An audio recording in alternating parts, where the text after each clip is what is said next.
그날은 유독 추웠던 1월의 마지막 밤이었습니다. 강남 최고급 프렌치 레스토랑 메종 블루에서 근무하던 제가 잊을 수 없는 그 순간을 여러분과 나누고 싶습니다. 지금도 그날의 기억을 떠올리면 제 가슴 한켠이 먹먹해집니다. 하얀 눈발이 휘날리던 저녁 9시, 매장 앞에서 한 노신사가 서성이는 모습이 제 눈에 들어왔습니다. 다해진 베이지색 코트는 곳곳이 닳아 실밥이 보였고 낡은 갈색 모자는 눈을 피하기엔 너무나 초라했습니다. 영하 10도를 넘나드는 칼바람 속에서 노신사는 20분이 넘도록 레스토랑 앞을 서성이셨습니다. 창가 자리에서 일하면서 저는 수시로 노신사를 바라보았습니다. 때론 발을 동동 구르시다가 때론 주머니에 꽁꽁 얼어붙은 손을 넣었다 빼기를 반복하시는 모습에 마음이 아팠습니다. 레스토랑 안에서는 트러플 향이 은은히 퍼지고 와인 글라스가 부딪히는 소리와 함께 우아한 재즈 선율이 흐르고 있었습니다. 그 따뜻함과 사치스러움이 창밖의 쓸쓸한 풍경과 너무나 대비되었습니다. 마침내 노신사는 큰 결심을 하신 듯 천천히 레스토랑 문을 향해 걸어오셨습니다. 눈 쌓인 보도블록을 조심스레 밟으며 한 걸음 한 걸음 내딛는 모습이 마치 운명의 문턱을 넘어서는 것처럼 보였습니다. 그 순간만큼은 시간이 천천히 흐르는 것 같았습니다. 입구 유리문을 조심스레 여시는 순간 매장 안의 따뜻한 공기가 노신사를 반겼습니다. 크리스탈 샹들리에의 은은한 불빛 아래 설이 맺힌 모자를 벗으시며 노신사의 주름진 얼굴이 잠시 밝아지는 것을 보았습니다. 그 표정에서 저는 한 인간의 가장 기본적인 바람, 그저 춥지 않은 곳에서 잠시 쉬어가고 싶은 마음을 읽을 수 있었습니다. 하지만 그 짧은 평화는 오래가지 못했습니다. 노신사의 등장과 함께 레스토랑의 분위기는 순식간에 얼어붙었고 우아하던 식사 자리의 웃음소리가 싸늘한 침묵으로 바뀌었습니다. 그리고 이어질 일들은 제 인생을 완전히 바꿔놓게 될 것이었습니다. 그때만 해도 저는 이날이 제게 어떤 의미로 다가올지 전혀 알지 못했습니다. 순간적으로 멈춰버린 식당 안의 시간 속에서 메종 블루의 우아한 분위기가 순식간에 무너져 내렸습니다. 제가 일하던 창가 테이블에서부터 시작된 수군거림은 마치 독버섯처럼 식당 전체로 퍼져나갔습니다. 최고급 프렌치 코스를 즐기던 손님들의 얼굴에는 불쾌감이 역력했습니다. 200만 원이 넘는 와인을 홀짝이던 중년의 신사는 잔을 내려놓으며 미간을 찌푸렸고 샤넬 드레스를 입은 여성은 손수건으로 코를 막은 채 고개를 돌렸습니다. 아름다운 플레이팅의 요리들이 식어가는 것도 아랑곳하지 않은 채 모든 시선은 입구에 선 노신사를 향했습니다. 이성민 총지배인의 반응은 더욱 차가웠습니다. 완벽한 매무새의 슈트 차림으로 항상 우아한 미소를 짓던 총지배인의 얼굴이 제가 근무하던 6개월 동안 한 번도 보지 못했던 경멸의 표정으로 일그러졌습니다. 고급스러운 카펫을 밟는 발걸음 소리조차 노신사를 향한 분노로 가득 찬 듯 했습니다. 저는 그저 서비스 직원이었지만 그 순간 느꼈던 부끄러움은 지금도 생생합니다. 미슐랭 스타 레스토랑이라는 명성 뒤에 숨어 우리는 얼마나 쉽게 타인의 존엄성을 짓밟고 있었던 걸까요? 노신사의 허리 굽은 뒷모습에서 저는 제 아버지의 모습을 보는 것만 같았습니다. 이성민 총지배인은 노신사 앞에 서서 차갑게 내뱉었습니다. 이곳은 예약 손님만 받는다는 말과 함께 즉시 나가달라는 요청이었습니다. 하지만 그것은 요청이라기보다는 명령에 가까웠고 말투에는 인간에 대한 최소한의 예의도 담겨 있지 않았습니다. 레스토랑의 공기는 점점 더 무거워졌습니다. 마치 극장에서 슬픈 연극을 보는 것처럼 모든 사람들은 이 상황을 관조적으로 바라보고만 있었습니다. 누군가는 휴대폰으로 이 장면을 슬쩍 촬영하기도 했습니다. 하지만 아무도 단 한 사람도 노신사의 편에 서지 않았습니다. 그때까지만 해도 저는 이 상황이 제게 어떤 선택을 요구하게 될지 몰랐습니다. 그저 레스토랑 안을 가득 채운 차가운 공기 속에서 제 심장은 점점 더 빠르게 뛰기 시작했을 뿐입니다. 그리고 그 심장의 떨림은 곧 제 인생을 뒤흔들 용기가 될 것이었습니다. 그 순간 제 몸이 저도 모르게 움직이기 시작했습니다. 손에 들고 있던 서빙 트레이를 내려놓는 소리가 어떻게 났는지도 기억나지 않습니다. 다만 제 발걸음이 노신사를 향해 빠르게 움직이고 있다는 것만을 느꼈습니다. 매종 블루에서 신입 직원이었던 저 25살 박서연은 그렇게 거대한 벽에 맞서기로 했습니다. 와인 글라스 닦는 법도 테이블 세팅하는 법도 아직 서툴렀던 제가 할 수 있는 일은 오직 하나였습니다. 인간으로서 최소한의 존엄성을 지키는 것. 저는 노신사 앞으로 나서며 이성민 총지배인과 마주섰습니다. 그 순간 레스토랑의 공기는 더욱 차갑게 얼어붙었습니다. 재즈 음악만이 무심하게 흐르는 가운데 제 심장 소리가 귓가에서 울렸습니다. 떨리는 목소리로 시작된 제 말은 이상하게도 점점 더 단단해졌습니다. 이곳이 고급 레스토랑이라는 사실이 오히려 우리에게 더 큰 책임을 준다고 말씀드렸습니다.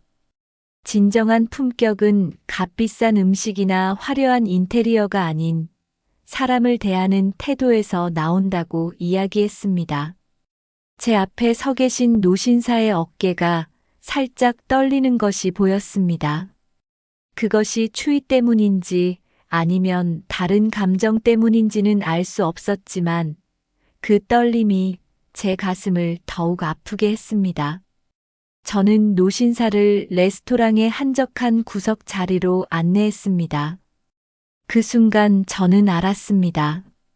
제가 지금 하고 있는 행동이 단순히 한 노인을 돕는 것을 넘어 제 자신의 인간성을 지키는 일이라는 것을. 어쩌면 우리 모두는 삶의 어느 순간 이런 선택의 기로에 서게 되는 것인지도 모릅니다. 하지만 이런 제 행동은 곧 큰 대가를 치르게 될 것이었습니다. 이성민 총지배인의 굳어진 표정과 차가운 시선이 제 등 뒤로 꽂히는 것을 느끼며 저는 이제 돌이킬 수 없는 강을 건너고 있다는 것을 깨달았습니다. 그리고 그 강 너머에는 제가 전혀 예상하지 못했던 운명이 기다리고 있었습니다.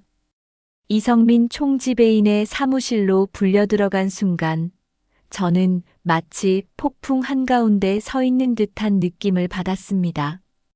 평소 고급스러운 원목 향이 감돌던 사무실이 그날만큼은 차갑게 느껴졌습니다. 벽에 걸린 미슐랭 스타 인증서가 마치 저를 심판하는 듯 했고 창밖으로 보이는 야경은 제가 곧 잃게 될지도 모를 미래처럼 아득하게 빛났습니다. 총지배인은 제 앞에 서서 레스토랑의 위상과 품격에 대해 장황하게 설명했습니다. 고급 레스토랑의 이미지를 망치는 행동이 얼마나 큰 문제인지, 직원의 월권 행위가 얼마나 심각한 사안인지를 열거하는 동안 저는 그저 침묵했습니다. 하지만 제 마음속에서는 작은 불꽃이 점점 더 강하게 타오르고 있었습니다. 박서연 씨, 지금이라도 사과하고 자리로 돌아가면 이번 일은 없었던 걸로 하죠. 총지배인의 말씀은 겉으로는 관용처럼 보였지만 그 속에 담긴 위협은 너무나 분명했습니다. 6개월간 쌓아온 경력, 어렵게 잡은 취업 기회, 그리고 매달 부모님께 드리는 생활비까지. 제가 잃을 수 있는 것들이 하나둘씩 머릿속을 스쳐 지나갔습니다. 하지만 그 순간 제 눈앞에 떠오른 것은 노신사의 떨리는 어깨와 주름진 손이었습니다. 그리고 퇴근길에 자주 마주치던 지하철역 앞 노숙자분의 얼굴, 편의점에서 만나는 독거 어르신의 모습들이었습니다. 우리는 언제부터 이렇게 차가워진 걸까요? 죄송하지만 제 행동은 사과할 일이 아니라고 생각합니다. 제 입에서 나온 말은 떨리지 않았습니다. 오히려 그 어느 때보다도 단단했습니다. 인간의 존엄성은 레스토랑의 품격보다 우선되어야 한다고, 진정한 서비스는 모든 사람을 향한 배려에서 시작된다고 말씀드렸습니다. 총지배인의 얼굴이 순간 일그러졌습니다. 사무실의 공기는 더욱 무거워졌고 창밖의 눈발은 더욱 거세게 휘날렸습니다. 그리고 이어진 총지배인의 한마디가 제 운명을 결정지었습니다. 그렇다면 더 이상 할 말이 없겠네요. 경찰을 부르겠습니다. 그 순간 저는 이상하게도 평화로웠습니다. 비록 앞으로 닥칠 일들이 두렵고 불안했지만 적어도 제 양심만큼은 편안했으니까요. 하지만 그날 밤이 저에게 가져다 줄 놀라운 반전은 그 누구도 예상하지 못했습니다. 한겨울 밤의 정적을 깨고 울리는 경찰차 사이렌 소리가 매종 블루의 외벽에 반사되어 울렸습니다. 붉고 푸른 불빛이 고급스러운 레스토랑 실내를 비추는 모습은 마치 슬픈 무대 조명 같았습니다. 순식간에 2명의 경찰관이 레스토랑으로 들어섰습니다. 젊은 여경과 중년의 남자 경찰관이었는데 영화에서나 보던 장면이 현실이 되어 제 앞에 펼쳐지고 있었습니다. 이성민 총지배인은 노신사의 불법 침입과 영업 방해, 그리고 제 업무 방해까지 조목조목 설명했습니다. 레스토랑의 손님들은 이제 식사는 잊은 채 이 광경을 구경거리처럼 바라보고 있었습니다. 누군가는 SNS에 이 장면을 실시간으로 올리고 있었고 또 다른 누군가는 수군거리며 동영상을 찍고 있었습니다. 마치 우리는 현대판 마녀 사냥의 한가운데 서 있는 것만 같았습니다. 경찰관들은 업무 매뉴얼대로 상황을 정리하기 시작했습니다. 젊은 여경이 노신사에게 다가가 부드럽게 이야기를 건네는 동안 중년의 경찰관은 제게 신분증 제시를 요구했습니다. 그들의 태도는 공손했지만 단호했습니다. 상황이 이렇게 커질 줄은 몰랐습니다. 단지 추운 날씨에 한 노인을 돕고 싶었을 뿐인데 이제 저는 경찰 조사를 받아야 할 처지가 되었습니다. 하지만 이상하게도 두렵지는 않았습니다. 오히려 이렇게라도 노신사의 곁에 있을 수 있다는 사실이 다행스럽게 느껴졌습니다. 경찰관들은 우리 모두를 강남경찰서로 동행할 것을 요청했습니다. 레스토랑을 나서는 순간 차가운 밤 공기가 제 뺨을 스쳤습니다. 눈은 여전히 내리고 있었고 도로변의 가로수들은 하얀 눈을 이고 있었습니다. 경찰차에 오르며 뒤돌아본 매종 블루의 모습이 제 기억 속에 깊이 새겨졌습니다. 화려한 조명 아래 우아한 외관을 자랑하는 이곳에서 오늘 밤 인간성이라는 것의 진정한 의미를 배웠다고 생각했습니다. 하지만 이 밤이 아직 더 큰 이야기를 준비하고 있다는 것을 그때 저는 알지 못했습니다. 강남경찰서의 형광등 불빛 아래 시간은 천천히 흘러갔습니다. 조사실에서 진술서를 작성하는 동안 옆 책상에서는 경찰관이 노신사의 소지품을 확인하고 있었습니다. 낡은 가죽 지갑, 오래된 손수건, 구겨진 영수증 몇 장. 초라해 보이는 물건들이었지만 그 하나하나가 한 인생의 흔적처럼 느껴졌습니다. 그때였습니다. 경찰관의 손에서 무언가가 반짝였습니다. 노신사의 코트 안주머니에서 나온 만년필이었습니다. 시간의 흔적이 고스란히 묻어있는 낡은 외관과는 달리 펜촉에서 은은하게 비치는 금빛이 경찰서의 칙칙한 조명 아래서도 그 화려함을 잃지 않았습니다. 경찰관의 표정이 순간 달라졌습니다. 만년필을 자세히 살펴보던 중년의 경찰관은 동료를 불러 무언가를 상의했고 곧 컴퓨터 앞에 앉아 빠르게 키보드를 두드리기 시작했습니다.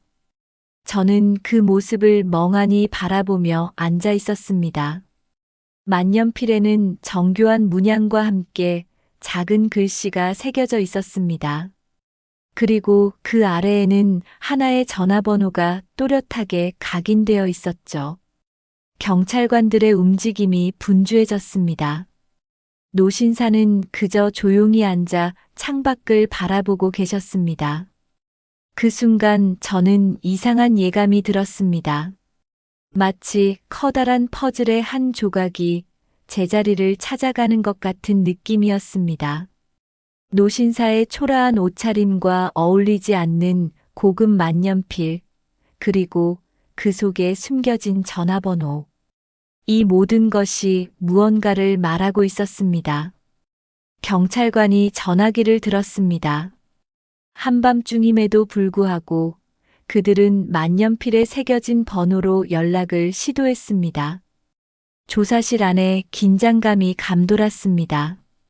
통화 연결음이 울리는 동안 저는 무의식적으로 숨을 참고 있었습니다. 그리고 그 전화 한 통이 이 모든 상황을 완전히 뒤바꿔 놓게 될 것이었습니다. 때로는 작은 물건 하나가 우리의 삶을 전혀 다른 방향으로 이끌어 가기도 하나 봅니다. 그날 밤 그 금빛 만년필은 우리 모두의 운명을 바꾸는 열쇠가 되었습니다. 경찰서의 철문이 열리고 한 남자가 들어섰습니다. 완벽하게 재단된 수트와 반듯한 자세, 40대 중반으로 보이는 그의 모습에서는 날카로운 카리스마가 느껴졌습니다. SK그룹 김준혁 부회장이었습니다. 하지만 그의 표정에서는 비즈니스맨의 냉철함이 아닌 깊은 안도감과 걱정이 묻어났습니다. 노신사를 발견하자마자 김준혁 부회장의 얼굴이 순간 일그러졌습니다. 그는 빠른 걸음으로 다가가 노신사 앞에 무릎을 꿇었습니다. 아버님, 괜찮으세요? 떨리는 목소리로 건넨 그 한마디에 조사실의 모든 것이 멈춘 듯 했습니다. 그렇습니다. 제가 그날 밤 도와드린 노신사는 다름 아닌 SK그룹의 명예회장이셨습니다. 몇 년 전 은퇴하신 후 가끔씩 집을 몰래 빠져나와 옛 추억이 있는 곳들을 다니시는 것이 그분의 습관이었다고 합니다. 치매 초기 증상으로 인해 종종 길을 잃으시곤 했지만 그날만큼은 의도적으로 호화로운 레스토랑을 찾으신 것이었습니다. 요즘 젊은이들이 어떻게 사는지 보고 싶었다네. 노신사. 아니, 김 회장님의 말씀에 침묵이 흘렀습니다. 내가 젊었을 때는 그저 먹고 살기 바빴지. 지금 이 호화로운 세상이 때론 낯설어. 그 말씀에 담긴 깊은 의미가 제 가슴을 울렸습니다. 한 시대를 이끌어온 기업가가 변해버린 세상을 바라보는 심정이 고스란히 전해졌기 때문입니다. 김준혁 부회장은 아버님의 손을 잡은 채 경찰관들과 저에게 깊은 감사를 표했습니다. 특히 저를 바라보는 그의 눈빛에는 말로 표현할 수 없는 고마움이 담겨 있었습니다. 아버님을 도와주셔서 정말 감사합니다. 이런 추운 날 얼마나 마음이 아프셨을지. 경찰서를 나서는 노신사의 뒷모습을 바라보며 저는 문득 깨달았습니다. 우리가 흔히 보는 겉모습 뒤에는 항상 우리가 미처 알지 못하는 깊은 이야기가 숨어 있다는 것을. 그리고 그날 밤의 만남은 제 인생에 예상치 못한 새로운 장을 열어주게 될 것이었습니다. 다음 날 아침 제 발걸음은 무거웠습니다. 새벽녘이 되어서야 겨우 집에 도착했지만 한숨도 잠들 수 없었습니다. 어젯밤의 일들이 마치 영화의 한 장면처럼 계속해서 머릿속을 맴돌았기 때문입니다. 매종 블루로 향하는 지하철 안에서 문득 제 모습이 유리창에 비쳤습니다. 피곤에 절은 얼굴이었지만 어딘가 달라진 것 같았습니다. 어쩌면 그것은 내면의 변화가 만들어낸 모습이었을지도 모릅니다. 레스토랑에 도착하자 이미 소문이 파다했습니다. 직원들의 수군거림과 은밀한 시선이 저를 향했습니다. 어제 저와 함께 일하던 동료들의 눈빛이 달라져 있었고 누군가는 노골적으로 저를 피했습니다. 마치 제가 보이지 않는 벽을 하나 둘러쓴 것 같았습니다. 로커룸에서 유니폼으로 갈아입으며 저는 이성민 총지배인과의 면담을 예상했습니다. 아마도 즉각적인 해고 통보가 있을 것이고 블랙리스트에 오르겠지. 호텔업계에서의 제 꿈이 여기서 끝나는 걸까 하는 생각에 가슴이 먹먹해졌습니다. 하지만 이상하게도 두려움은 없었습니다.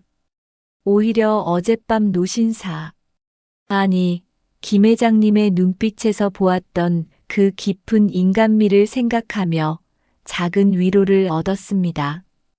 때로는 우리의 선택이 당장은 불리해 보일지라도 그것이 우리의 영혼을 지키는 길일 수 있다는 걸 배웠기 때문입니다. 주방에서 들려오는 분주한 소리, 와인 글라스를 닦는 소리, 레스토랑을 채우는 은은한 재즈 선율. 이 모든 것들이 마치 마지막인 것처럼 제 감각을 채웠습니다. 6개월 동안 이곳에서 배운 것들, 꿈꾸었던 것들이 주마등처럼 스쳐 지나갔습니다. 그때 사무실로 부르는 총지배인의 호출이 왔습니다. 마지막이 될지도 모를 이 순간을 맞이하며 저는 묘한 평온함을 느꼈습니다. 어쩌면 이것이 바로 우리가 옳은 일을 했을 때 느끼는 마음의 평화일지도 모르겠습니다. 하지만 그 사무실 문 너머에서 저를 기다리고 있던 것은 제가 상상조차 하지 못했던 놀라운 전개였습니다. 총지배인의 사무실 문을 열자마자 저는 놀라움을 감출 수 없었습니다. 책상 앞에는 이성민 총지배인이 아닌 어제 뵈었던 김준혁 부회장님이 앉아 계셨기 때문입니다. 그리고 그의 옆에는 SK그룹 인사 담당 임원이 자리하고 있었습니다. 사무실의 공기는 어제와는 전혀 달랐습니다. 이전의 차가움은 온데간데 없이 사라지고 따스한 아침 햇살이 창가에 부드럽게 내리쬐고 있었습니다. 김준혁 부회장님은 저를 바라보며 미소를 지으셨습니다. 박서연 씨, 어제 우리 아버님을 도와주셔서 진심으로 감사드립니다. 부회장님의 말씀은 이어졌습니다. SK그룹이 준비 중인 신규 복지재단의 이야기였습니다. 노인 복지와 사회 취약계층 지원을 위한 대규모 프로젝트였죠. 그리고 그들은 이 재단의 첫 번째 직원으로 저를 지목했다고 했습니다. 진정성 있는 봉사 정신과 결단력 있는 행동력을 가진 인재가 필요했습니다. 어제 박서연 씨를 보며 우리가 찾던 바로 그 사람이라는 확신이 들었습니다. 순간 눈앞이 흐려졌습니다. 해고를 각오했던 제게 찾아온 예상치 못한 기회였습니다. 더구나 그것은 단순한 직장이 아닌 제가 어제 보여준 가치를 실현할 수 있는 자리였습니다. 매종 블루를 나서며 하늘을 올려다보았습니다. 어제의 눈보라는 멈추고 맑은 하늘이 펼쳐져 있었습니다. 한 사람의 작은 용기가 만들어낸 변화는 마치 이 겨울 하늘처럼 깊고 아름다웠습니다. 지금 저는 SK복지재단에서 수많은 어르신들을 만나고 있습니다. 그들의 이야기를 듣고 작은 도움을 드리며 때로는 함께 울고 웃습니다. 그리고 매일 밤 그날의 일기를 쓰며 생각합니다. 우리의 선한 마음이 만들어내는 나비 효과에 대해서요. 매종 블루의 그날 밤이 제게 가르쳐 준 것은 단 하나였습니다. 우리가 옳다고 믿는 일을 위해 용기 내어 한 걸음을 내딛는다면 인생은 우리가 상상하지 못했던 아름다운 길을 열어준다는 것. 그리고 그 길에서 우리는 진정한 자아를 발견하게 된다는 것을요. 여러분의 인생에도 그런 순간이 찾아올 것입니다. 그때 부디 주저하지 마세요. 여러분의 작은 용기가 누군가의 인생을, 그리고 여러분의 인생을 빛나게 만들어줄 테니까요. 이상 박서연의 사연이었습니다. 장마철의 마지막 비가 내리던 그날, 제가 일하는 서울역 승강장에서 잊을 수 없는 일이 있었습니다. 열차 승무원으로 일한 지 이제 막 1년이 되어가던 때였고, 말썽 한 번 없이 성실하게 일해온 제 인생의 궤도가 그날 밤 완전히 뒤바뀌게 될 줄은 몰랐습니다. 저녁 7시 30분 발 마지막 KTX. 부산행 열차의 출발을 알리는 안내방송이 비에 젖은 플랫폼에 울려 퍼졌습니다. 승강장은 퇴근길 인파로 북적였고 검은 우산들이 물결처럼 흔들리고 있었습니다. 역사 천장에서 떨어지는 빗방울 소리와 발걸음 소리, 캐리어 바퀴 구르는 소리가 뒤섞여 묘한 장마철의 교향곡을 만들어내고 있었죠. 8번 객차 앞에서 승객들의 티켓을 확인하며 서 있던 저는 문득 승강장 끝자락에서 한 여고생을 발견했습니다. 네이비색 교복 치마와 하얀 블라우스는 이미 비에 흠뻑 젖어 있었고 교복 재킷은 입지 않은 채 작은 가방만을 품에 꼭 안고 있었습니다. 머리카락에서 빗물이 뚝뚝 떨어지고 있었지만 비를 피하려는 생각도 없어 보였습니다. 시간은 출발 15분 전. 쏟아지는 빗줄기는 점점 더 거세졌고 플랫폼의 인파는 하나, 둘 열차 안으로 자리를 잡아갔습니다. 그런데 그 아이는 여전히 같은 자리에 서서 손에 쥔 무언가를 하염없이 바라보고 있었습니다. 창백한 형광등 불빛 아래 비친 얼굴은 핏기 하나 없이 하였고 그 눈빛에는 제가 한 번도 보지 못한 깊은 절망이 서려 있었습니다. 10년 차 승무원이었던 김 과장님께 배운 게 있었습니다. 승객의 눈빛만 봐도 그 사람의 사연을 읽을 수 있어야 해. 처음엔 그저 경험담인 줄로만 알았던 그 말이 그날 밤 제 가슴을 세차게 울렸습니다. 분명 저 아이에겐 무언가가 있었습니다. 마지막 열차를 타려는 것일까? 아니면 타지 않으려는 것일까? 망설임으로 가득한 저 모습 속에 한 소녀의 인생이 걸려 있다는 예감이 들었습니다. 빗소리는 계속해서 커져갔고 열차 출발 시간은 점점 다가오고 있었습니다. 제 직감은 점점 더 강하게 울리고 있었습니다. 그리고 그 직감은 옳았습니다. 그날 밤 그 여고생의 사연은 제 인생에서 가장 특별한 기억이 되었고 우리의 만남은 서로의 삶을 완전히 바꿔놓게 되었으니까요. 때로는 우리의 작은 관심이 누군가의 인생을 구할 수 있다는 것을 그날의 비 오는 승강장이 제게 가르쳐 주었습니다.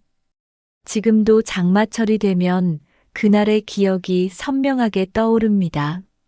쏟아지는 비 속에서 한 소녀가 내린 결심, 그리고 그 결심 앞에 제가 내렸던 선택까지. 출발 10분 전. 제 발걸음은 망설임 없이 승강장 끝을 향했습니다. 쏟아지는 빗속을 뚫고 걸어가는 동안 젖어드는 제 유니폼이 점점 무거워졌습니다. 하지만 그보다 더 무거운 것은 제 마음이었습니다. 이렇게 승객에게 먼저 다가가는 것은 승무원 매뉴얼에 없는 일이었으니까요. 여고생의 모습이 가까워질수록 더 많은 것들이 보였습니다. 교복 블라우스의 소매는 찢어져 있었고 무릎의 상처는 아직 아물지 않은 듯 했습니다. 품에 안고 있던 것은 낡은 체육복 가방이었는데 그마저도 비에 젖어 색이 바랜 상태였습니다. 학생, 조심스레 말을 건넸습니다. 하지만 아이는 반응이 없었습니다. 마치 이 세상과 단절된 것처럼 그저 손에 쥔 기차표만 바라보고 있었습니다. 빗물에 번진 종이 위로 부산이라는 글자가 희미하게 보였습니다. 비가 많이 오는데 열차 안으로 들어가는 게 어떨까요? 이번에는 아이의 어깨가 살짝 움찔했습니다. 천천히 고개를 들어 절 바라보는 눈동자에는 공포와 불신, 그리고 깊은 고통이 가득했습니다. 그 순간 저는 직감했습니다. 이 아이는 지금 도망치려 하고 있다고. 저기, 혹시 부모님께서 아시나요? 최대한 부드럽게 물었습니다. 그제야 아이의 입술이 미세하게 떨리기 시작했습니다. 알 필요 없어요. 처음 들은 목소리는 거의 들리지 않을 만큼 작았지만 그 속에 담긴 절망감은 비바람을 뚫고도 선명하게 전해졌습니다. 출발 5분 전을 알리는 방송이 울렸습니다. 승강장의 마지막 인파가 열차로 향하고 있었고 객실 문이 하나둘 닫히기 시작했습니다. 저는 순간적인 결정을 내려야 했습니다. 이대로 보내줄 것인가 아니면 잠깐만요. 떨리는 손으로 기차표를 확인하려 했지만 아이는 순간 뒤로 물러났습니다. 그 움직임에서 공포가 느껴졌습니다. 마치 오랫동안 누군가에게 쫓기다 지친 사람처럼 도망갈 준비를 하고 있었습니다. 괜찮아요. 도와드리고 싶을 뿐이에요. 제 진심을 전하고 싶었습니다. 그때 아이의 손에서 무언가가 떨어졌습니다. 빗물에 젖은 종이 한 장.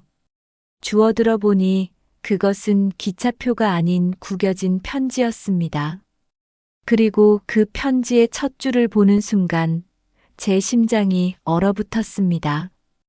이제 더 이상 견딜 수 없어요. 죄송해요, 엄마. 출발 2분 전. 저는 그 자리에서 가장 큰 결단을 내려야 했습니다. 그리고 그 선택은 제 인생을 완전히 바꿔놓게 될 것이었습니다. 출발 1분 전. 온 승강장에 최종 탑승을 알리는 경고음이 울려 퍼졌습니다. 제 귓가에서는 심장 소리가 마치 폭풍우처럼 울렸고 시간은 천천히 흐르는 것만 같았습니다. 그 짧은 순간 제 머릿속을 스치고 지나간 것들이 너무나 많았습니다. 열차를 세울 수 있는 방법은 단 하나였습니다. 비상통신 장치를 누르는 것. 하지만 그건 승무원으로서 절대 해서는 안 되는 일이었습니다. 정당한 이유 없이 열차를 지연시키는 것은 즉각적인 해고, 사유였고 막대한 손해배상까지 져야 할 수도 있었습니다. 이제 마지막 인사드립니다. 부산행 마지막 열차에 탑승해 주시기 바랍니다. 차장님의 목소리가 스피커를 통해 흘러나왔습니다. 객실 문이 하나둘 닫히기 시작했고 승무원들은 각자의 위치로 돌아가고 있었습니다. 저만이 홀로 비를 맞으며 서 있었습니다. 여고생의 손에 들린 편지가 빗물에 번져가고 있었습니다. 더 이상 견딜 수 없어요라는 문장이 제 가슴을 파고들었습니다. 문득 3년 전 뉴스가 떠올랐습니다. 부산행 야간 열차에서 스스로 목숨을 끊은 여고생의 이야기. 그때 저는 그저 안타까운 뉴스로만 여겼었는데 30초 후 출발합니다. 그 순간 제 손이 움직였습니다. 무전기를 들어 중앙 관제실과 연결했습니다. 관제실, 여기 8번 객차 승무원입니다. 비상 상황 발생했습니다. 열차 출발 긴급 중단 요청합니다. 무전기 너머로 관제실의 당황한 목소리가 들려왔습니다. 비상 상황이라뇨? 구체적으로 말씀해 주십시오. 저는 잠깐 숨을 골랐습니다. 이제 돌이킬 수 없다는 것을 알았습니다. 승객 안전과 직결된 문제입니다. 지금 당장 열차를 세워주시기 바랍니다. 비상등이 켜지고 열차의 엔진 소리가 잦아들었습니다. 순간 모든 객실의 불빛이 일제히 밝아졌고 승객들의 동요가 시작되었습니다. 저는 여고생의 손을 꼭 잡았습니다. 차가운 그 손이 미세하게 떨리고 있었습니다. 이제 괜찮아요. 도망가지 않아도 돼요. 그 순간 여고생의 눈에서 굵은 눈물이 흘러내렸습니다. 마치 오랫동안 막혀있던 둑이 무너지듯 참았던 감정이 한꺼번에 쏟아져 나왔습니다. 저는 그저 그 아이를 안아줄 수밖에 없었습니다. 쏟아지는 빛 속에서 한 소녀의 삶이 제 품 안에서 흐느끼고 있었습니다. 역무실에서 달려온 직원들과 역장님의 발소리가 들렸습니다. 이제 곧 제가 감당해야 할 폭풍이 시작될 것이란 걸 알았습니다. 하지만 이상하게도 두렵지 않았습니다. 때로는 규칙을 어기는 것이 올바른 선택일 수 있다는 걸 그날 밤 저는 깨달았습니다. 서울역 지하 1층 역무실은 한밤중임에도 불구하고 밝은 형광등 불빛으로 가득했습니다. 비상 정지된 KTX로 인해 부산까지 이어지는 모든 열차 시간표가 엉켜버렸고 관계자들은 대체 운행 방안을 논의하느라 분주했습니다.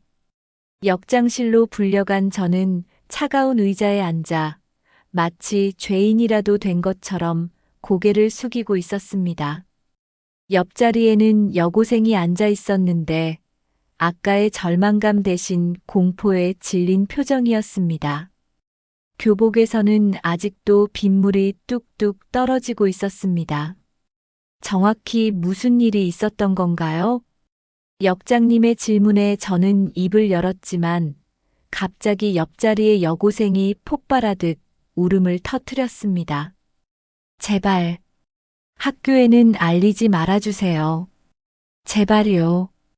그 순간 역무실의 공기가 얼어붙었습니다. 여고생의 가방에서 떨어진 수첩 하나가 바닥에 나뒹굴었고 그 속에서 수많은 쪽지들이 흩어져 나왔습니다.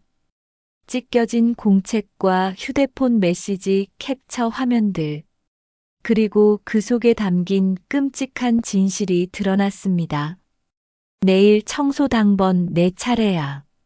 실수하면 알지. 내가 전학 가던지 아니면 죽던지 해. 안 보이면 좋겠어. 옥상으로 올라와. 혼자서. 쪽지들을 읽어내려가는 역장님의 표정이 순간 굳어졌습니다. 학교 폭력의 증거들이었습니다. 6개월간 이어져 온 그들의 괴롭힘을 증명하는 차가운 증거들. 하나하나가 마치 작은 칼날이 되어 제 가슴을 파고드는 것만 같았습니다. 오늘 옥상에서 개들이 여고생의 떨리는 목소리가 이어졌습니다. 말을 잇지 못하는 아이의 손목에 시퍼런 멍자국이 보였습니다. 오늘도 있었던 폭력의 흔적이었습니다. 역장님은 즉시 경찰서에 연락했고 여고생의 부모님께도 연락이 갔습니다. 그제야 저는 이해했습니다.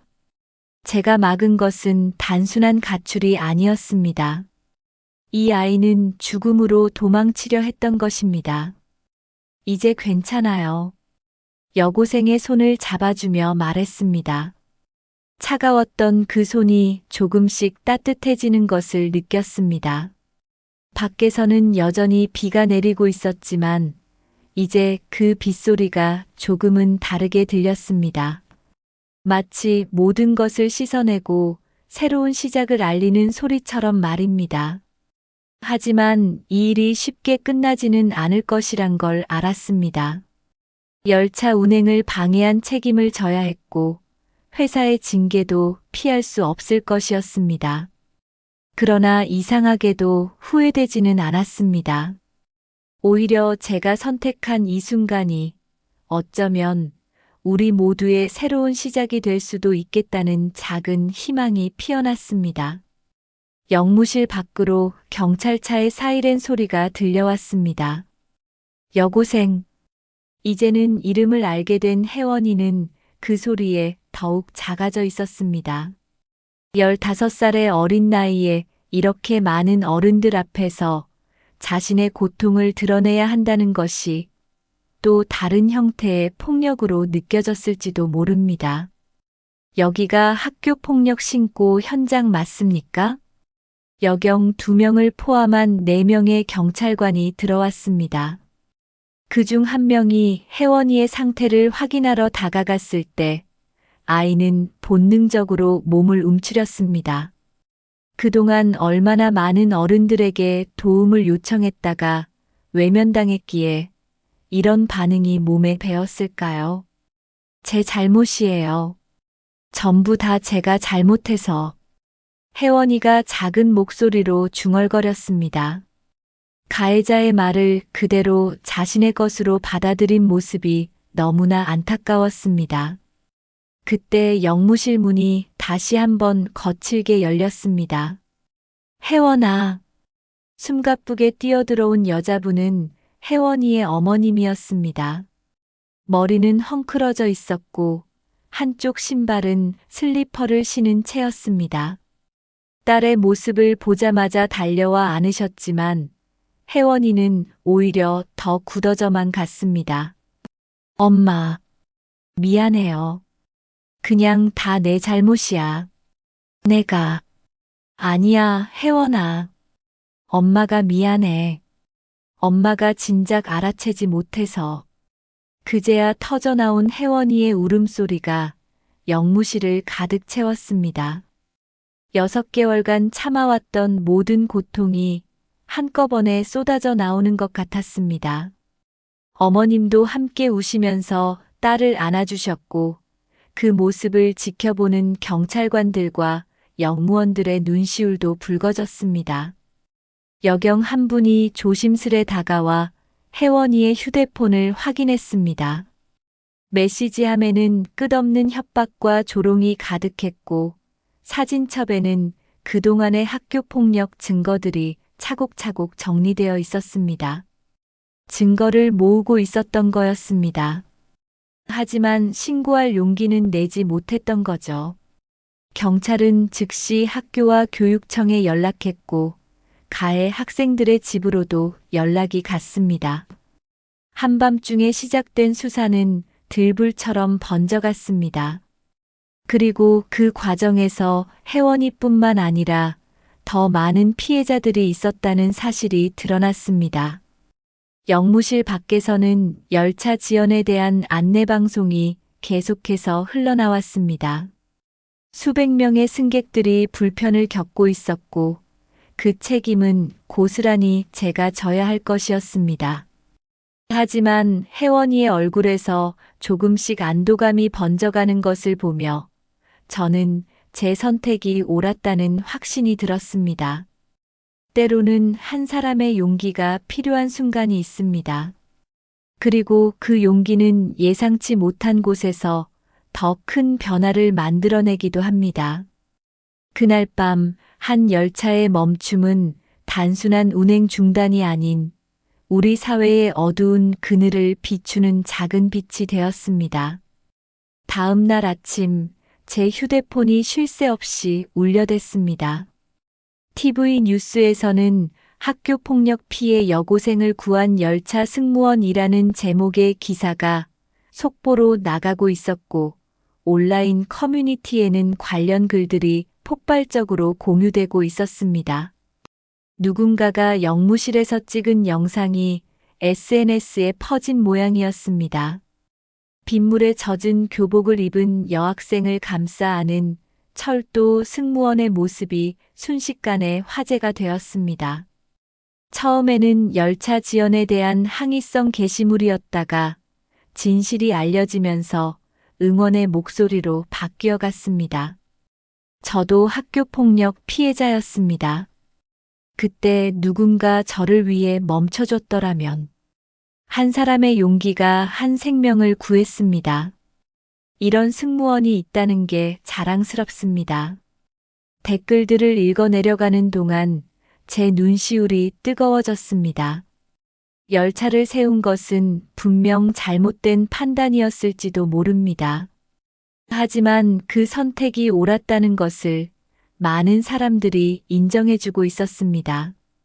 오후가 되자 방송사 취재진들이 속속 연락을 해왔습니다. 학교 폭력 문제의 심각성과 주변의 무관심에 대해 이야기하고 싶다는 것이었습니다. 하지만 저는 모든 인터뷰를 거절했습니다. 이 일이 제 영웅담이 되는 것을 원치 않았기 때문입니다. 그러던 중 한 통의 전화를 받았습니다. 교육부 장관실이었습니다. 장관님께서 직접 이 사건에 관심을 가지고 계시다는 것이었습니다.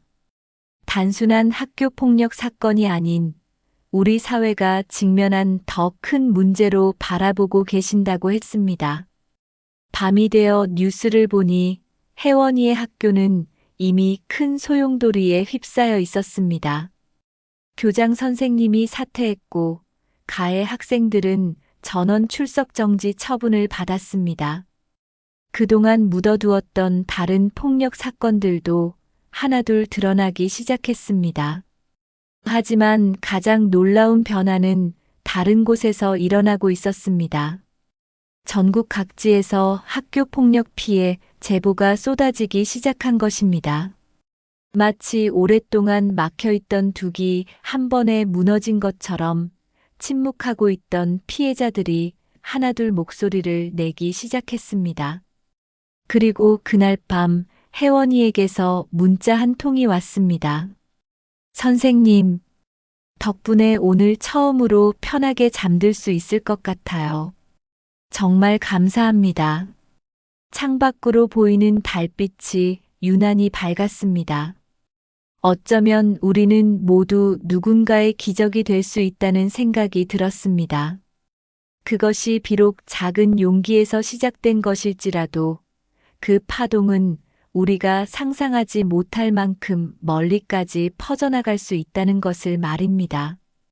코레일 본사 회의실은 무거운 정막에 휩싸여 있었습니다.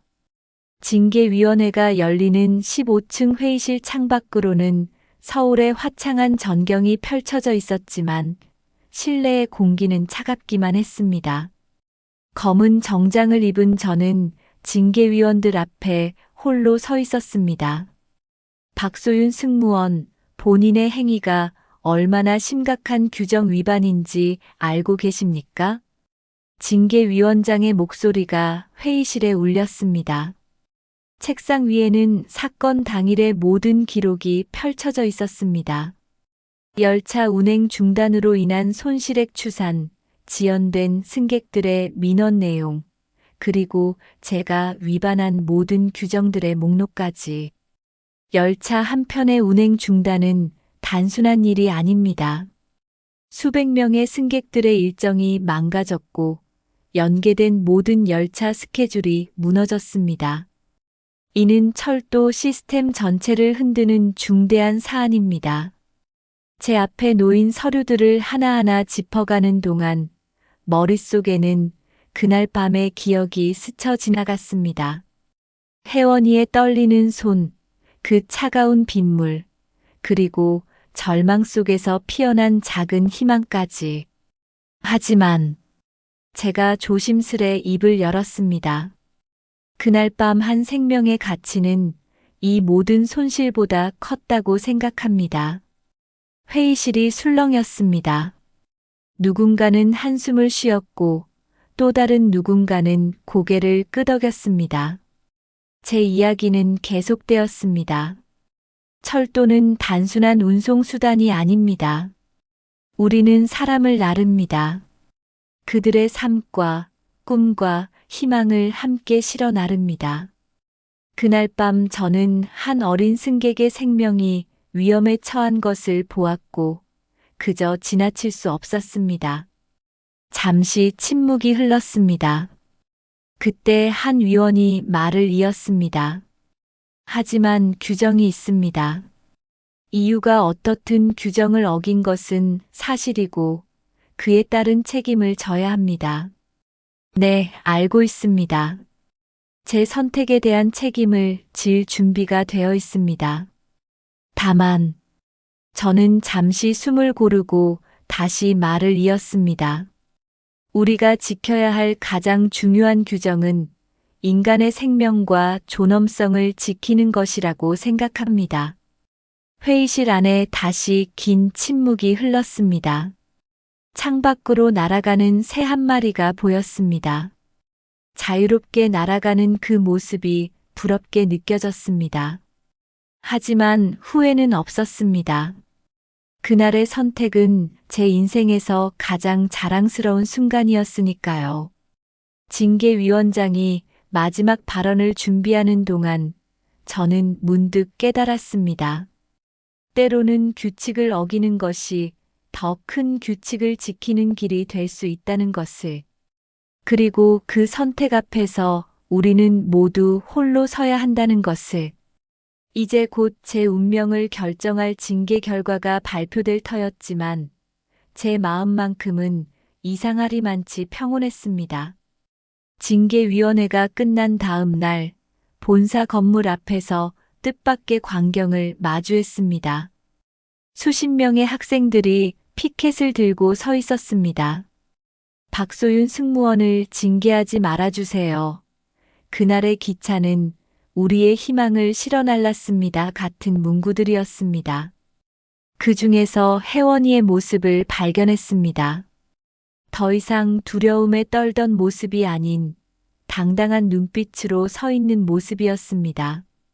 알고 보니 이 시위는 혜원이의 학교 학생들이 자발적으로 조직한 것이었습니다. 선생님 덕분에 저희가 용기를 냈어요. 혜원이가 다가와 말했습니다. 학교에서는 큰 변화가 일어나고 있었습니다. 침묵하고 있던 다른 피해자들도 하나둘 목소리를 내기 시작했고 방관하던 학생들도 변화하기 시작했다고 했습니다. 그날 오후 교육부에서 연락이 왔습니다. 장관님께서 직접 면담을 요청하신다는 것이었습니다. 회의실에 들어서자 뜻밖의 얼굴들이 보였습니다. 코레일 사장님과 징계위원장님도 자리하고 계셨습니다.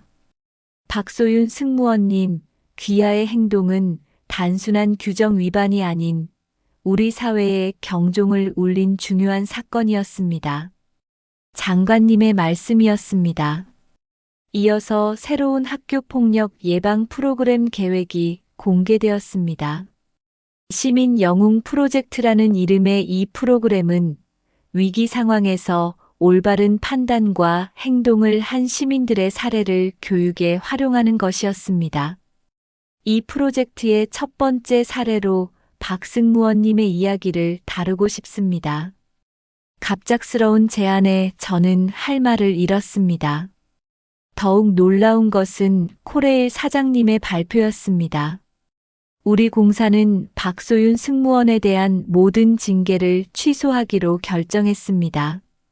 대신 새로 신설되는 승객 안전 특별 전담팀의 자문위원으로 임명하고자 합니다.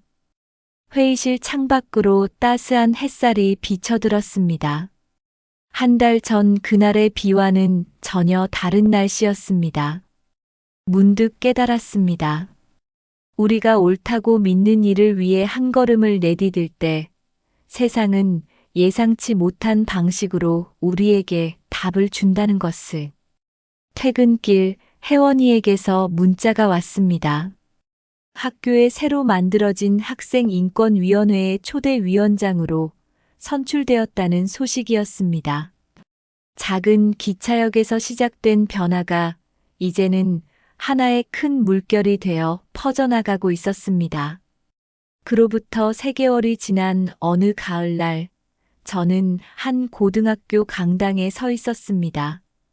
시민 영웅 프로젝트의 첫 강연이 시작되는 날이었습니다.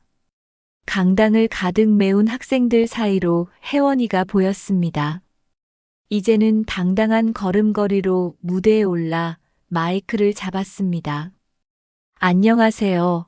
저는 이번 프로젝트의 학생 대표 김혜원입니다. 더 이상 떨리는 목소리가 아니었습니다. 그날 밤 빗속에서 만났던 작은 소녀는 이제 수백 명의 청중 앞에서 자신의 이야기를 당당히 나누는 연사가 되어 있었습니다. 저는 학교 폭력의 피해자였습니다. 하지만 이제는 말하고 싶습니다. 우리는 모두 누군가의 영웅이 될 수 있다는 것을. 강당은 숨소리조차 들리지 않을 만큼 조용했습니다. 학생들은 혜원이의 이야기에 집중했고, 교사들은 깊은 생각에 잠겨 있었습니다. 특히 인상적이었던 것은 뒷자리에 앉아있던 몇몇 학생들의 모습이었습니다. 그들은 과거 방관자였던 학생들이었습니다. 프로그램은 예상보다 더 큰 반향을 일으켰습니다. 전국의 학교에서 강연 요청이 쏟아졌고, 철도공사의 승객 안전 특별 전담팀에서 개발한 위기 대응 매뉴얼은 여러 공공기관의 벤치마킹 대상이 되었습니다. 혜원이의 학교는 특히 큰 변화를 겪었습니다. 학생인권위원회는 단순한 형식적인 기구가 아닌 실질적인 문제 해결의 장이 되었습니다. 과거의 가해 학생들 중 일부는 오히려 적극적인 변화의 주체가 되어 캠페인에 참여하기 시작했습니다.